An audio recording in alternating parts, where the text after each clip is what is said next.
All right, we're going to start. I'm going to head it over to Charles here.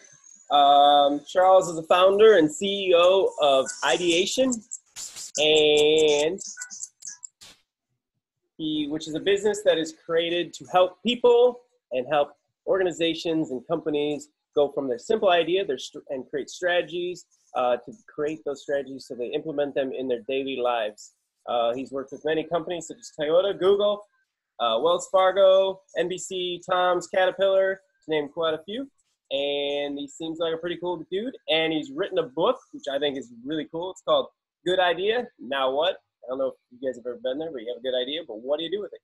So Charles today is going to talk to us about what to do with it and how we can push that forward and what we can do with that. All right, Charles, take it away. Awesome. Hey, everyone. How's everyone doing? Why don't you guys open up the chat box there. Today, what I thought I would do is this topic's about social media and marketing. And so I'm going to share some insights and such about the topic, but I kind of organize it in a way that you guys can chime in with your questions, actually pick the topics. So in a minute, you're going to kind of choose your own workshop, if you will. So let me share my screen. And I thought what I'm going to do is spend just a couple of minutes telling you a little bit about me. And then from there, we can kind of jump into it. Does that sound good? Are you guys on chat? I see some of you guys on chat. So let's keep that going.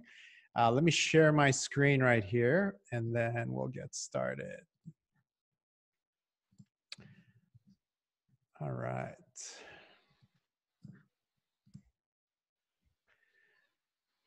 Do you guys see that? See the screen? Yep. Is that good? Mm-hmm. Awesome. So let me share a little bit. My name is Charles, and I run a company called Ideation. And basically, we're a team of both like strategy consultants as well as creatives working together. And so here's what I want to kind of share with you. When I was 5 years old, I came to the United States. I was born in Korea. And the first city that we moved to was New York City.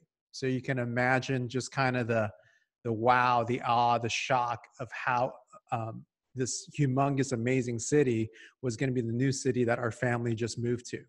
And so when I went to New York, I quickly realized that being an immigrant in this country was not going to be easy. We didn't have much. We basically started from scratch. So after a couple of years as a family kind of struggling in New York, we decided to actually move to Los Angeles. And the reason we moved to Los Angeles, I think I was in third grade or so, moved to Los Angeles was because my parents started a series of restaurants. They saved what they could. And as immigrants to this country, they started all of these like Korean barbecue restaurants. Any of you guys ever heard of Korean barbecue? If you have not, you are definitely missing out. And so they were actually created several different franchises and started to innovate a lot of Korean barbecue food. And so it's kind of cool today that if when I go to like a Korean barbecue restaurant, they'll actually have some plates that were actually created by my parents. And so I saw firsthand like how to innovate, in this case, food. And then over the years, as I was growing up, they didn't like just sit me down and teach me business, but I caught so many things because I had to work at the restaurant ever since I was little. And I saw the good side of business, how you can employ people and help people and allow other people to make a living along with you. I saw some of the negative sides of business that could happen also is like the being an entrepreneur cost my parents their relationship with each other. I think to a large extent, their relationship with me. And so we also experienced a lot of pain as a family. So when I got into high school, all I knew was like really like how to start a business, how to get things going. And so I know that looks really tasty, doesn't it? And so as their business grew, they actually ended up divorcing each other. But through it all, I still kept my relationship with my parents and kept learning about how is it do you take an idea and actually take it to market. And so when I saw the negative parts of business that hurt our family, I decided, you know what, I'm going to just run the complete other way. So I thought I had this idea of actually going into ministry. So what I did was I actually ended up going to Life Pacific University, and I studied the Bible there, thinking that's what I'm going to do. But throughout college, I couldn't shake this entrepreneurial itch that I had. You know, I wanted to start stuff, and on the side, I would help start companies with my friends, help nonprofit organizations, and I was constantly doing things on the side. And so, even in ministry, I helped start 4 churches, believe it or not, planted 4 churches, and all of those did really well. But through it all, I realized that, man, I still felt like I was missing out a little bit on what God has called me to do. So I actually went into therapy, and I realized quickly on that my therapist asked, what is the thing that you're best in the world at, your world? And I say, you know what? I can take an idea and make it come to real life. You know, I could take an idea and act upon it and do something with it. And so I started to think in terms of like, what can I do? And so there was this thing that was kind of new. Some of you guys will never, you guys weren't even born during this time, because some of you, I think, but there was this thing called social media that came on to what this thing called the internet. And I know I'm sounding super, super old, so forgive me for that. But, you know, I started to dive into these new channels. There were things called like YouTube that just came out, Facebook that just came out.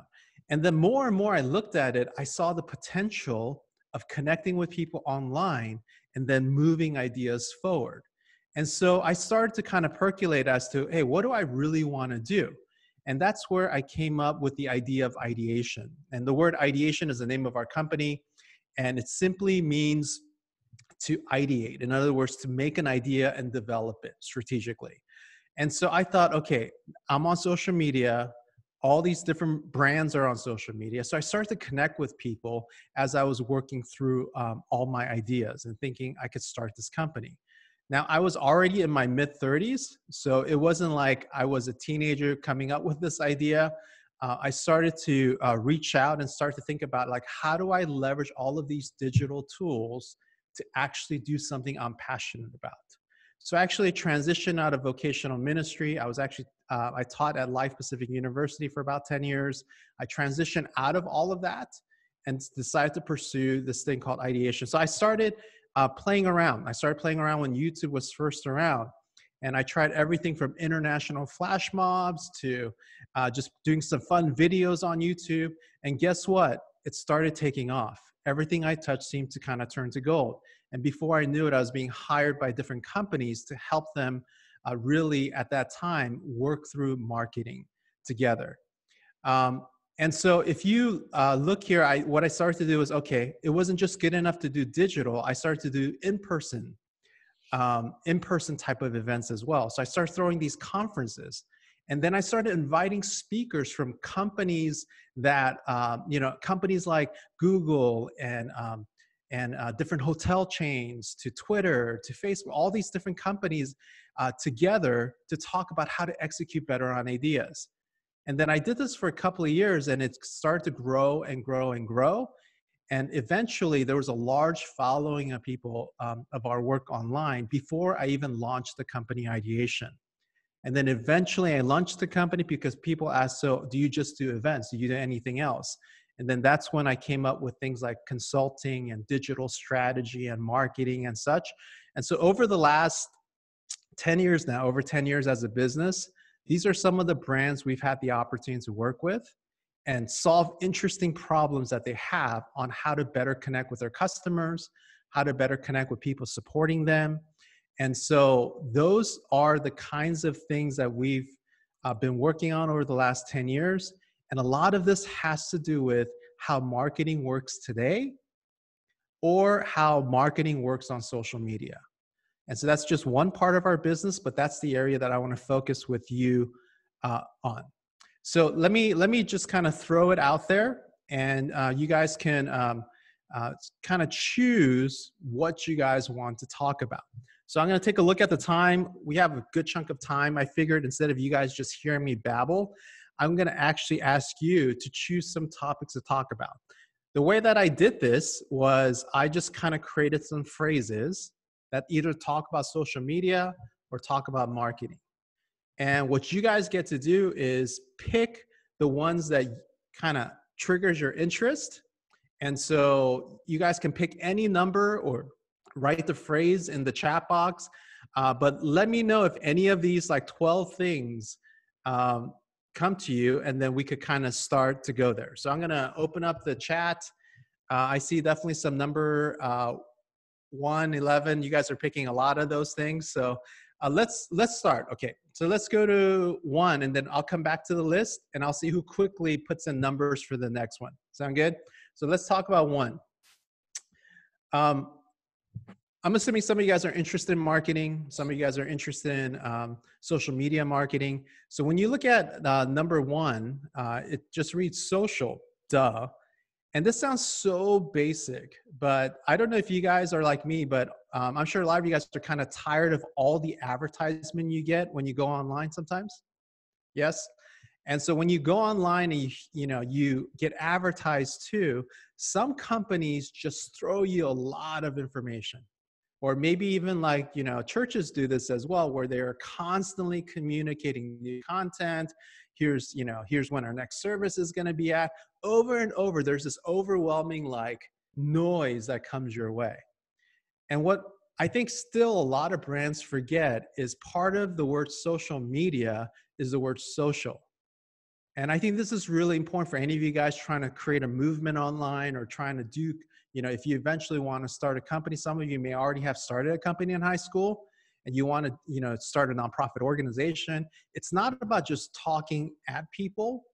It's actually talking with people.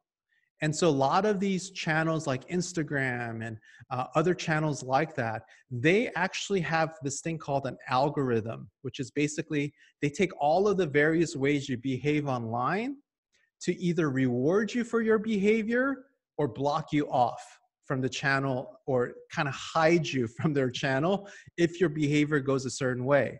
And one of the criteria that they're looking for is, are you actually interacting with other users? So it's one thing to have like a whole bunch of posts, for example, if you're say on Instagram or you're on different type of social platforms like that, or Facebook or YouTube. It's one thing to post, but they want you to also leave comments on other platforms as well. And each platform is very different. The good thing is, the bad thing is nobody fully knows how each algorithm works, but you could probably Google things and find ways to say, hey, what are some things that Instagram is looking for? For example, when new features come out, some of my friends at Instagram and others that created products like Stories, what they were looking for is that they wanted to push people to use the live feature. So every time early on in Instagram, when the Stories was a new feature that came in, they would highlight people who are using Stories and platform them and do those kinds of things. So understanding like a little bit of the nuances for all the channels is very important. I know Nate there said that, YouTube's algorithm is super weird. Yeah, there's a lot of like unknowns from that algorithm, but there's certain things from there that they are definitely looking for. For example, on YouTube, when you upload a video, you probably want to write a description that is very full underneath the video. So at least 400 words or so, and you'll see a lot of videos because that's when it picks up search capabilities there on YouTube. So those are the kinds of things that you need to look for. But keep in mind, at the core of social media is being social. So actually leaving comments on other people's feeds, those kinds of things will actually help you in the long run and the things that you post on social as well. All right, let's go back. So that was number 1.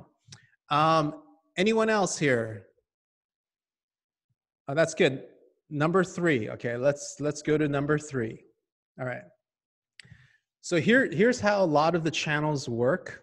And in social media, you'll know that like the way you trigger reaction from people is that the content has to be either super unique or funny or controversial, right? And because that happens over and over again, some of these platforms will really push towards more extreme activities. So whether you are cliff diving into the ocean or skydiving or doing some trick on your skateboard that seems like unreal, you know, and you're wondering like, how did they do that? Or you could see this in a negative way too, where people are being platformed that hold like extreme views about politics or religion or those kinds of things. And by nature, what happens in these platforms is often the extreme voices or the extreme activities or the voices on the fringe become louder and louder because that increases engagement. And sometimes people will put out views out there that they don't even believe in, but want to create controversy. I'm sure some of you guys have, you know, more recently heard terms like fake news and other things. This is all the results of access to social. And so here's what is kind of turning, is that a lot of platforms are working towards creating what's called civil media. In other words, creating safe spaces where people can have conversations, but in a more respectful, safe environment. And so, for example, like Facebook, I'm sure a lot of you guys may not be on Facebook, but in Facebook, they're creating, their private group features have become super robust. And to be able to filter who comes into the group, how, you know, how groups will talk to each other. In fact, creating content that's specifically relevant to a group is rewarded by Facebook. So you can kind of see that there is a future where people are kind of tired of just being yelled at or criticized and bullied, all those kinds of things. So I think you're going to see a growth in the years to come where social media will become more civil again. It's going to be hard, and those are going to be more private, probably in the form of private groups, but expect those kinds of features to kind of come out in social media in the years to come.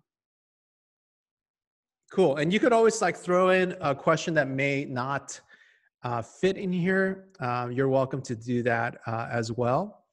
So you're welcome to ask questions as well. Okay, let's see. I think a lot of people put number 11, not surprisingly so. Let me go to number 11 here. So number 11 is this thing called currency, social currency. Currency, you know, a lot of you guys have heard that word as, you know, something equating to like money, something that creates value. I want you guys to know that you guys have a golden opportunity to be recognized as well as supported for your creativity. I think creativity is kind of like the currency or the money or the value you bring to things like social and online work. Companies recognize creativity. Some of you may even be on this thread that have done things on social and been approached by brands. Creativity carries a lot of weight. It's not about just making sure that everything you do online looks like everyone else. That just means like it's not good enough to be good enough sometimes. So when you're trying to, you know, create a new project or, you know, introduce a new maybe clothing company you started with your friends, or you want to do a new nonprofit, a big part of that is really to cultivate creativity, which may lead to the question like, how do you do that? So here's some ways that I think, you know, what I found in working with founders of some of the best companies in the world. Here's some things that they do to actually increase creativity or make sure they stay fresh. Anybody want to know? I'm just looking at the chat right now. So here are some of the things that they do. One is they always take time to actually write stuff down. And that sounds, you know, so simple, but it's so powerful. I don't know if you know this, but if you're a person who just constantly just talks about an idea, it actually tricks your brain into thinking you're doing something with the idea. In fact, research shows that those people who just talk about ideas are less likely to actually execute on it. And a lot of these people are in the habit of like writing stuff down. It may be what they consider a dumb idea. They're like, I don't know if I'm ever going to use that idea, but they have the practice of writing it down. Also, creative people, they always take time to step away from everything to see things that are bigger than themselves. This might be like the beach or the mountains or lake. There's something about seeing like everything that God has created that is so much bigger than us. It reminds us that like a lot of our challenges are probably really small. A lot of our challenges aren't as big as we think they are. And it kind of opens up your mind. But the third thing that they do that I really love that I can recommend to you is this. Creative people generally are open to entering unfamiliar environments. In other words, say I'm a doctor. And as a doctor, I may go to a lot of conferences for doctors. One way to spark creativity is to go to a conference unrelated to my profession. So what I do every year is I try to go to something or join something. It might be something online nowadays, or maybe in person, but try to put myself in environments. Like I'll go to like a conference for educators or web developers. And what that does is it really sparks innovation. Because often innovation is when two or three things that doesn't seem to relate to each other, intersect, that sparks a new idea. So my recommendation to you is like, some of you guys may be really into one type of, gaming, or you may be interested in one type of subject that because you eventually want to study something in college, for example. I would say is give yourself a chance, and maybe once a month or once every couple of months, go read something that's outside of what you're normally used to reading.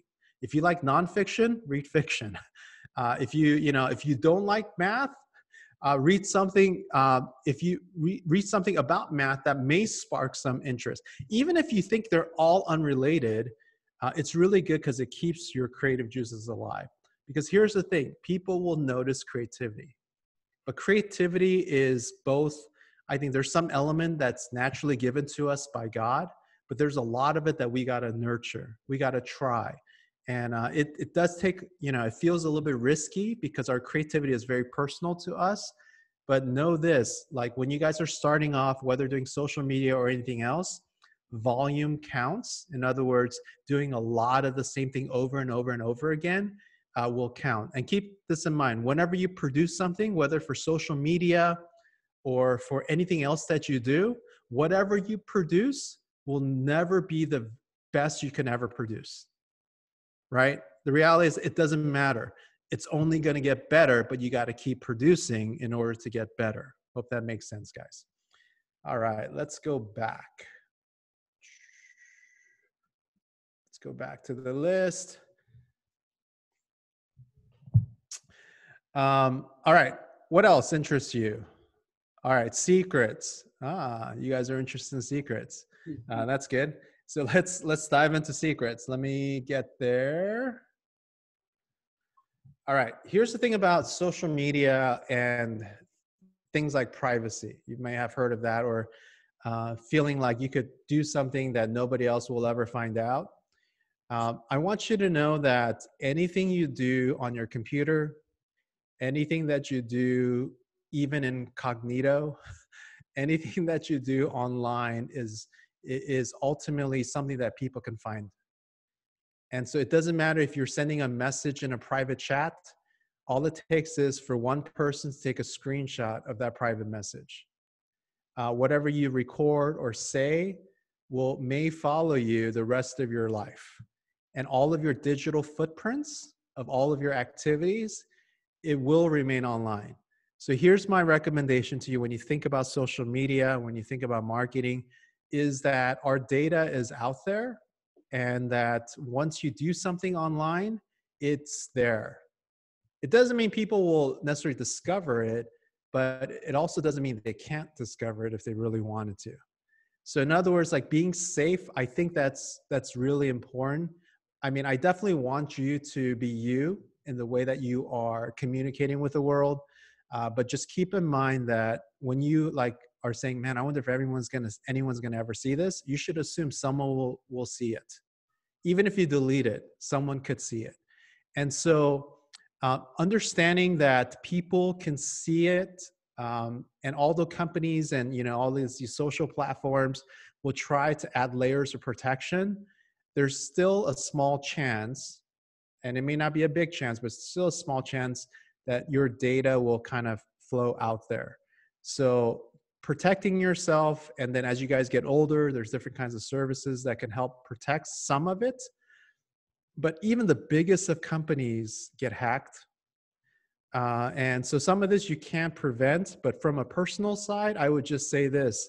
It's, I always think of it like this, like if I'm iffy of ever sharing whatever I write or do online, then maybe I shouldn't do it. And that, I think that's where you got to trust God. You got to trust that the Holy Spirit will give you wisdom. You got to listen to your conscience, those kinds of things, and just assume, even if it's in a private group, that it's probably public. And so those are some of the things. And this is just common sense when you stop and think about it. But when we're excited, like all of you here who, you know, those of you, I'm sure most of you may have smartphones by now, and you downloaded an app. By downloading it and opening it and signing up, you gave up a lot of privacy. So that's something to kind of consider. Like, you know, it's the fine print that nobody reads, and it's almost impossible to read. So just know that that's the reality. So when you go out there, make sure you live a life of integrity. Make sure you live a life where you would be proud of whatever you post online. Cool. All right, let's go back. All right, let's see here. Oh, this is an interesting one. Somebody, I think, quickly put 6. And let's go to 6. Can you hear me now? Okay, one of the big things that you're going to see more and more is how audio interacts with technology. A lot of you already are used to this. Those of you who are probably younger than high school are already talking to Siri and Alexa and other audio-driven type of technology.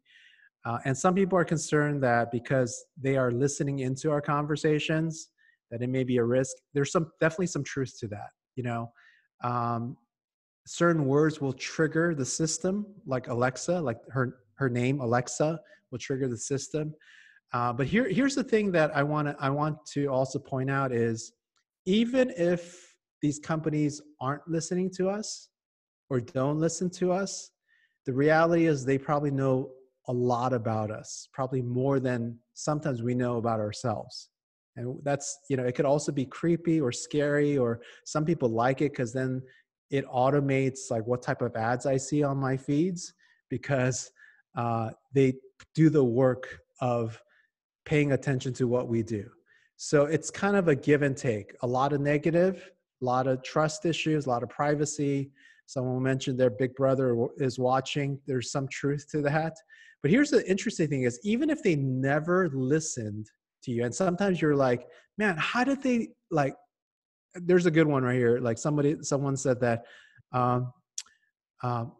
one time one of my friends talked about chickens, and all of a sudden on Facebook, he started getting a bunch of ads for chickens. Well, the question is, are they listening or not? But here's the thing, is like, I think they don't even have to listen, because all of your behaviors, the things you talk about, the things you post, the places you leave comments, all of that feeds into an algorithm where they can kind of predict what you may talk about. And so I think that's the interesting part of this, is that technology is built in such a way that you're giving every social app you're a part of hundreds of thousands, if not millions, of data points. And so all of those kinds of things are all put together, and they can kind of predict, hey, this person will most likely talk about X, Y, and Z. Okay. And so did they hear it? Maybe. But I think data works in such a way that they don't even have to hear us. They can kind of predict in many ways what we'll talk about. This kind of works in a different kind of way with, you guys all know what Amazon is, right? The company. So Amazon, they do things like predictive shipping, which is basically this, and this is all based on data, guys, is, look, if one person, they know that if a person orders a particular type of diaper, for example, that there's a percentage chance that they will also order a particular type of wipe and some other baby products. So what Amazon does is, if they know that customer A orders these type of diapers and these type of wipes, they can look through all of their transactions and see, you know what, people who order those two things, say order, I don't know, grape juice. I'm just making something up. So what Amazon does is they will ship the grape juice closer to people who bought those two products. so that when the person orders grape juice, it's closer to their residence so they can get the product earlier and get it like the same day or the next day. So that's all driven by data. And so understanding that, you know, this is part of it. So part of this is like some of this, you might be able to use it for your leverage, right? To really understand your customer. Here's some of the big things that can help you. Like if some of you decide to lead an organization or run a company in the future, you can really, if you wanted to, quote unquote, listen well to your customer, right? To really understand how is it that your customers behave. And you get insights through digital and online that you could have never got 20 years ago.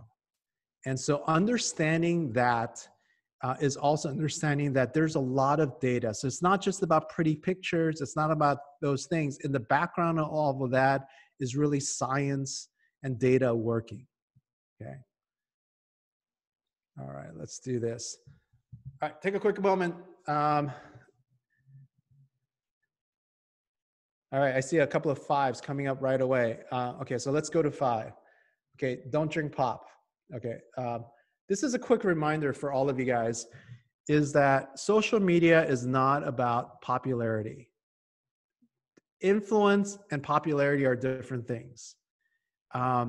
While someone may have a lot of followers, it doesn't mean that they're necessarily influential in the sense like they're moving people to do something. And I think it's really important for all of you on this thread to know that I think God would want us to have a positive influence in the world, but that doesn't mean he necessarily thinks that popularity is the road to that. Now, are influencers more popular? Possibly. But are popular people influencers? Not actually. And I know this because, you know, we've worked in the past with some clients that wanted to find influencers to back up their brands. And so what we realize is that sometimes some influencers have a ton of following, but very little engagement. Where an influencer could have several 100,000 followers, and some of them could probably pay for followers as well. And so a lot of their followers are not actual human beings. They're kind of bots that kind of follow them. And when they ask their fans to do something, they don't really act upon it. While other influencers have much lower numbers, but when they ask their community to do something, a lot of them do it. So for me, as a brand trying to sell a new product, I would rather have an influencer that has less followers but influential than have somebody who is popular and have a lot of followers but can't influence. And I think popularity, the reality is most of the things and the pictures you've seen online is that a lot of it is not real. And I think you guys all know that. But I also know that teenagers struggle because when you post something or things like that, you may feel like you're not quote unquote perfect, like some of these influencers. I want you to know your value as a human being is not in your followership or your likes or how many comments you get. That is not where we as believers should find our own self-worth. So do I want you to be influencers in the sense of like influencing good to other people? Absolutely. But I want you to know that the goal is not popularity.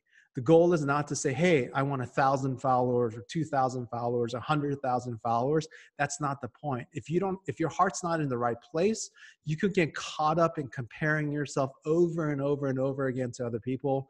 And that usually takes you down a pretty negative route.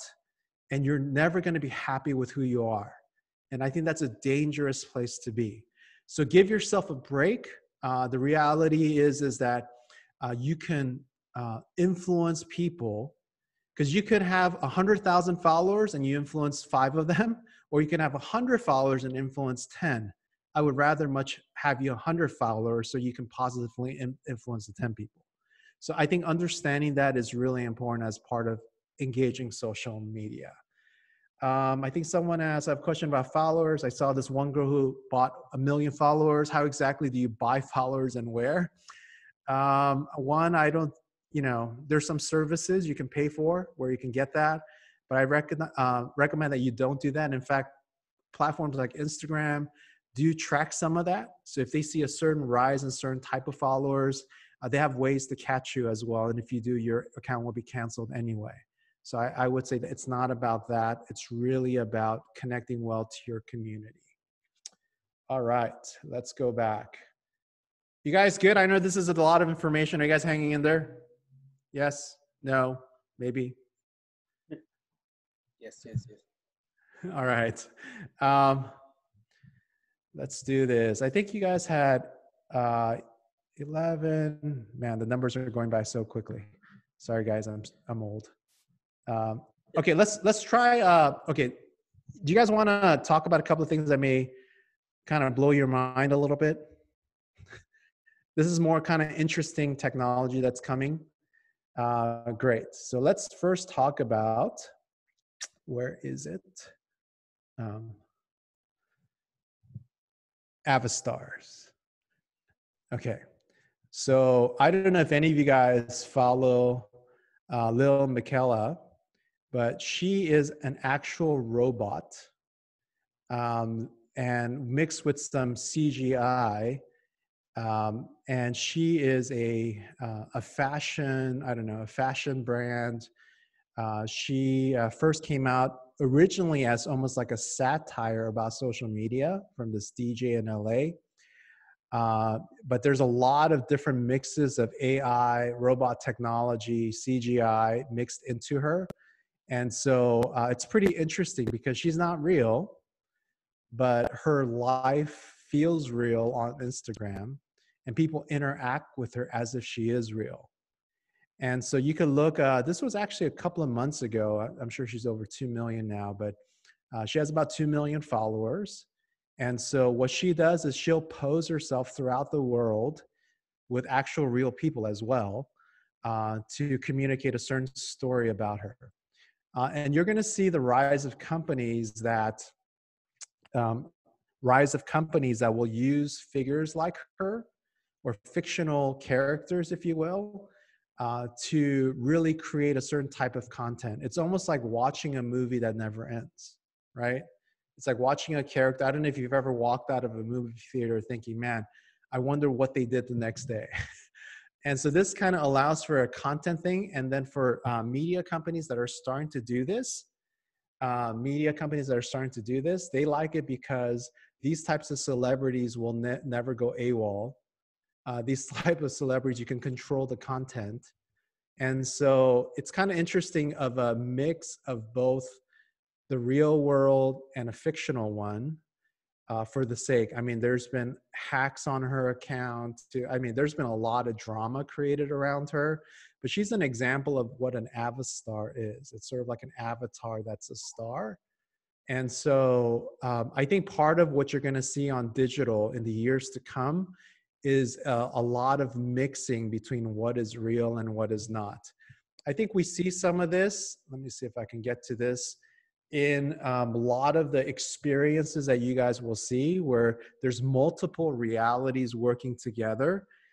Some of you may know this, but recently during COVID, a famous gamer passed away. And so his fans got together in a virtual setting in a video game and got together and did a whole funeral for him. So it was a genuine mourning of someone they looked up to that has passed away. Absolutely. But they were able to kind of digitize that experience and get together in a virtual world where there was a whole funeral set up, his coffin, his picture, and all these people started to come in to actually have a service together. And so like understanding that there's this mixed reality, you see this in small ways in like Home Depot or IKEA, where you can kind of point your camera to your living room and you can kind of see the furniture kind of drop in, and you can see how certain IKEA furniture may look in your living room. I mean, those are the kinds of things where it's seamlessly going from the real world to the fake world, or in some ways, some people say, is it really a fake world? The understanding is it's fake in the sense of it's not like physical, but it's true impact of what's happening there. So this may impact eventually like things like shopping, where you may, there are already some apps that do a pretty good job of measuring your body. And so virtually, you might be able to go into a store, and some brands are working on this right now and start to implement early versions of it, where you could actually try on stuff with never like setting foot into a store.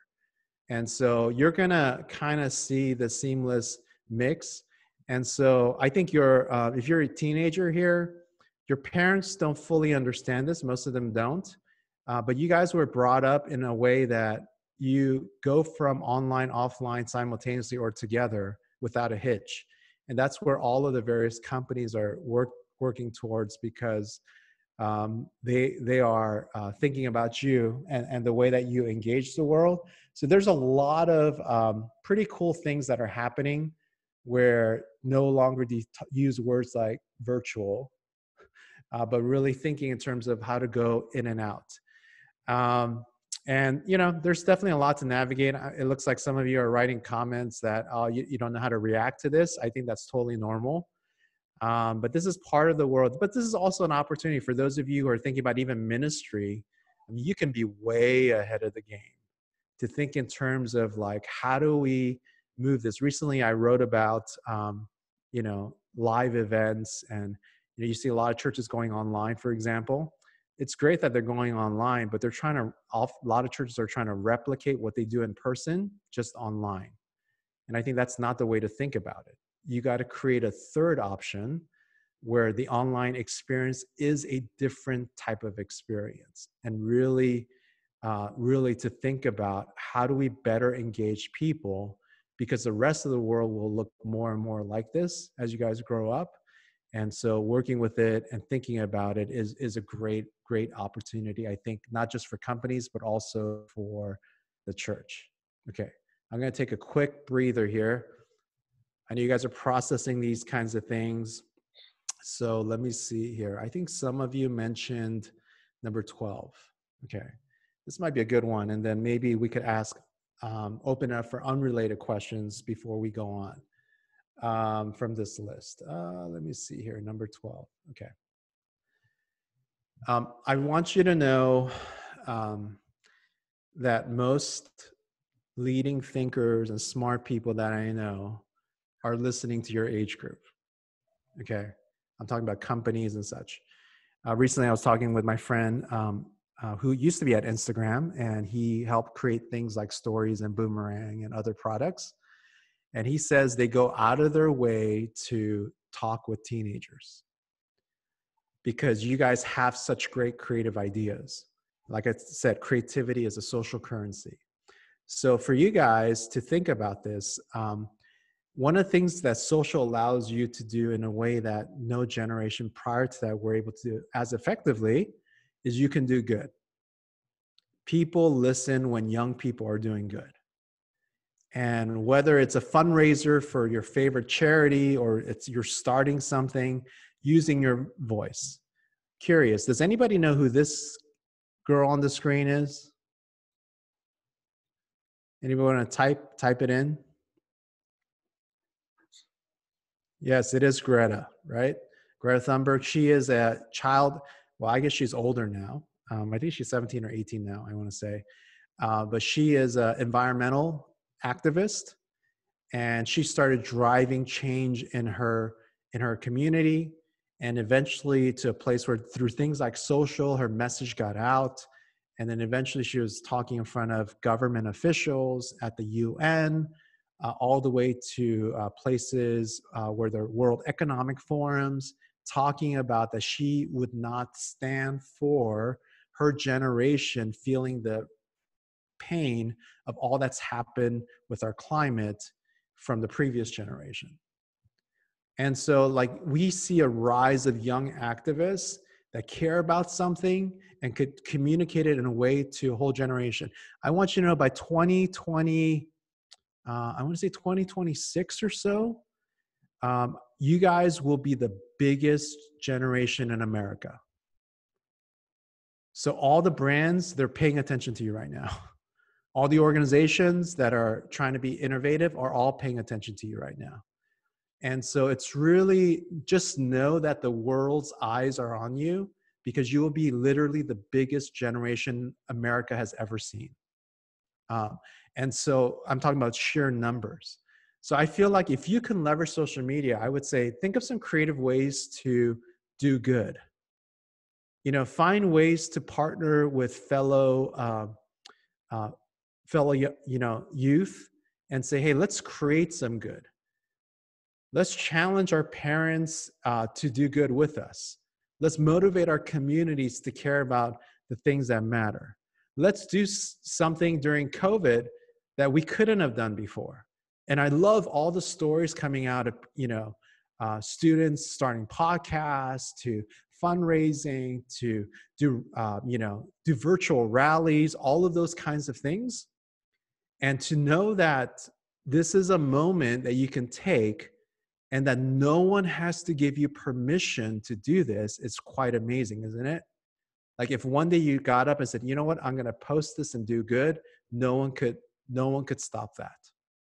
And to know that you have tools that, years ago would cost hundreds of thousands, if not millions of dollars right at your fingertips, that you could actually do something is pretty amazing to think about.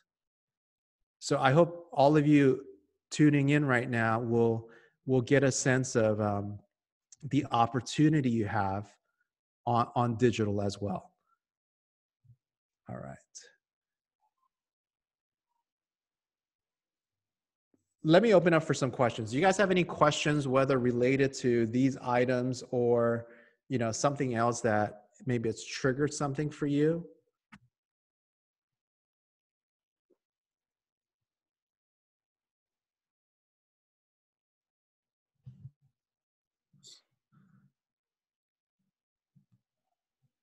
Any thoughts?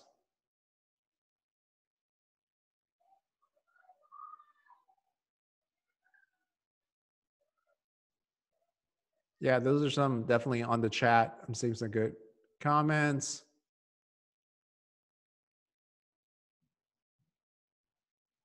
Number 2, actually, that's a good one.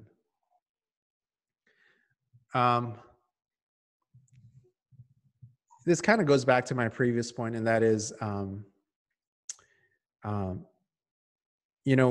being on social, I can't emphasize this enough, is be the real you and don't become a fake version of you. Like to really take time to say, you know what, I'm going to be who God's created me to be. And in fact, if you do that well, I feel like you're going to come across definitely a lot more authentic as to who you are. I know there's tons of pressure, especially through adolescence, through your teen years of trying to fit in. And I know that's not natural, but at the end of the day, keep in mind that we ultimately answer to one person. And it's not worth giving up everything we have with God to become something that we're really not. And it's not to say that, there won't be times where we kind of fall into being a different version than ourselves just to portray an image. And I think that's natural. I think that's what all human beings will naturally try to do from time to time. But if you can, just regularly realign. And I think this is where, spending time with God regularly and those kinds of things have been super helpful, is to remind ourselves, at the end of the day, what we do is really grace. And so, when I think about that, I think, even for myself, one of the philosophies that I try to live by is this, there are several points in my life where I should have already died because of, major car accidents, bad choices I've made in life. And yet, for whatever reason, God still woke me up this morning. And so for me, that means that I must have some kind of mission or some kind of purpose of doing what I do. And so for me, everything that I experienced in life is frosting on the cake, because there are plenty of moments where I should have already been dead. And so knowing that, I know that if I could live my life with just the sole agenda of trying to honor God in my life and run a business in a way that helps other people, that I'll let him figure out and I'll let him, use it the way he wants to use it. I think that's where my kind of professional focus comes from. And even for you guys, I know it's not easy. I know a lot of social channels are incredibly mean. And just know that sometimes when people bully you or speak out against you or put you down, a lot of times those are really coming out of places of pain themselves and a lot of insecurity as well. So just kind of be encouraged that you guys keep being who you are in Christ and let that kind of be central to how you live online.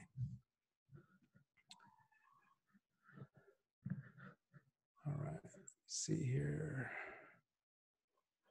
I think.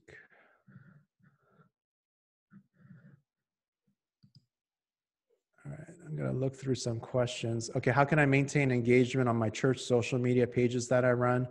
Great question. I would say that, think about content as not just information spreading or dissemination, but think of content as an opportunity to create action. And so, for example, just because it's like free to send out emails doesn't mean you should. I feel like any content should be relevant, personalized, and anticipated. I mean, that's when you get out to a really good places if people are expecting you to release more content.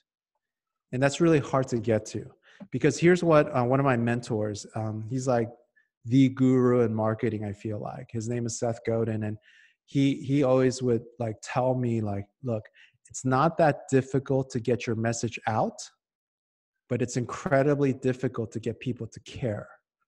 And so if you're running social media for your church, I want you to know that you have to do the heavy lifting of creating content that people will want to engage. Sometimes we lose them because the subject line of an email or the first line of a post is bad. And it's not interesting. If you lead with service tonight, that's not interesting. But if you lead with something like, what if one night could change your life forever? Or something like that. Suddenly, maybe I'll read the next line. And so really understanding how to increase engagement. And then the last part I would like to mention, because it reminds me of something, is that social media, all these channels aren't there to give you free platforming. Facebook wants to make money. Instagram wants to make money.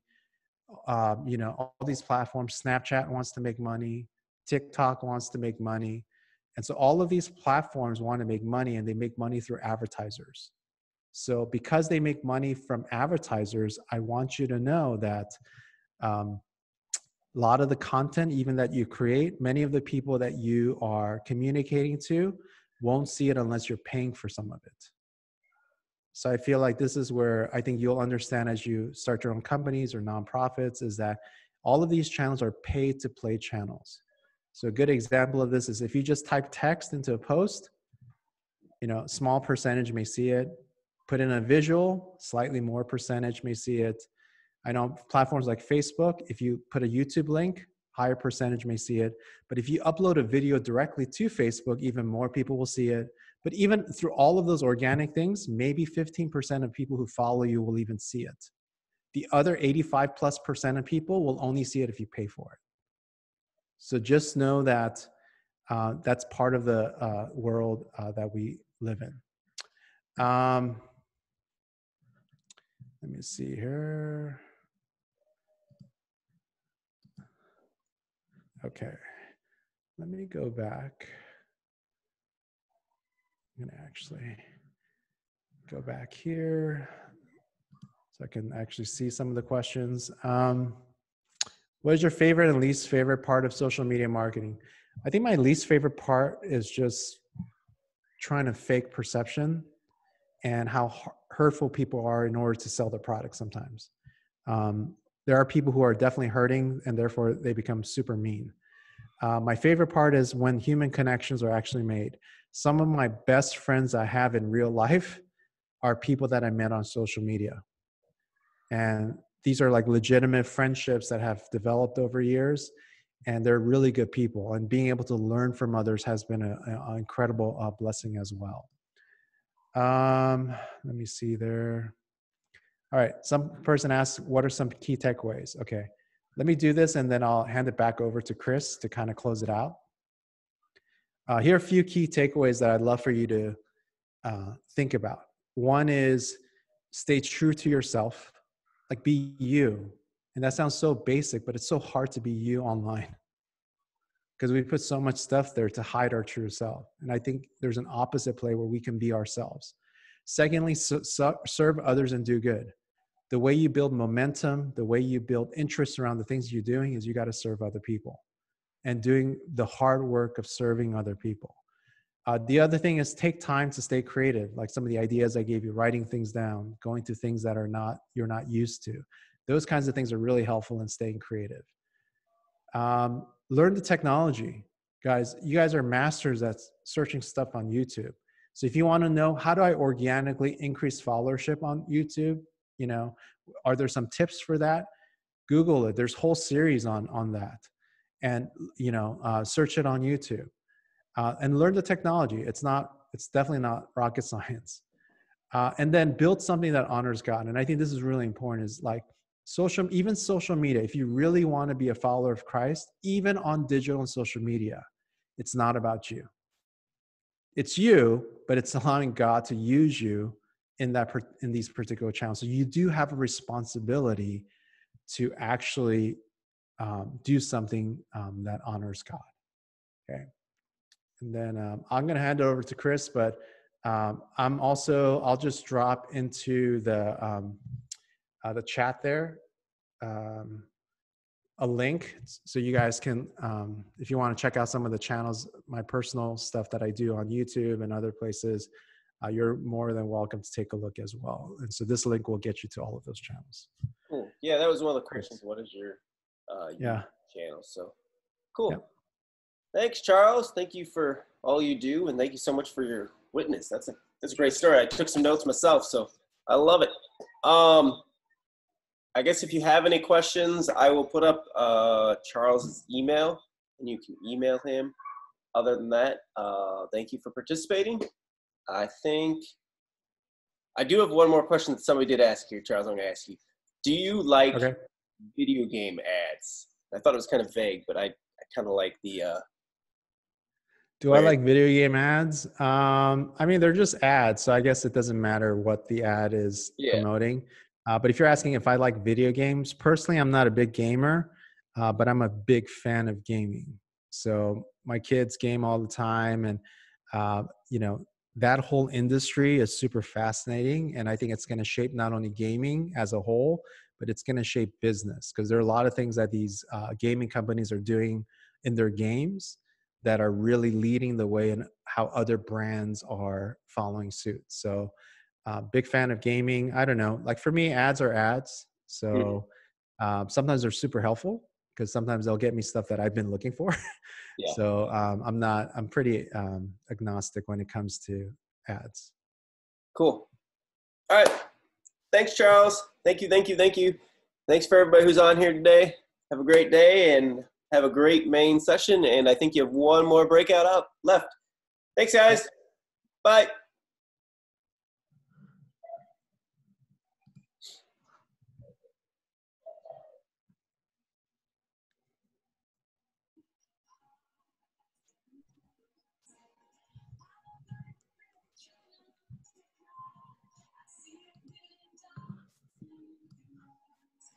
Cool. So I guess I'll come back later. All right, cool. Thanks, Charles. That was fun. All right, cool. We'll do it again. Okay. See ya. All right. Thanks.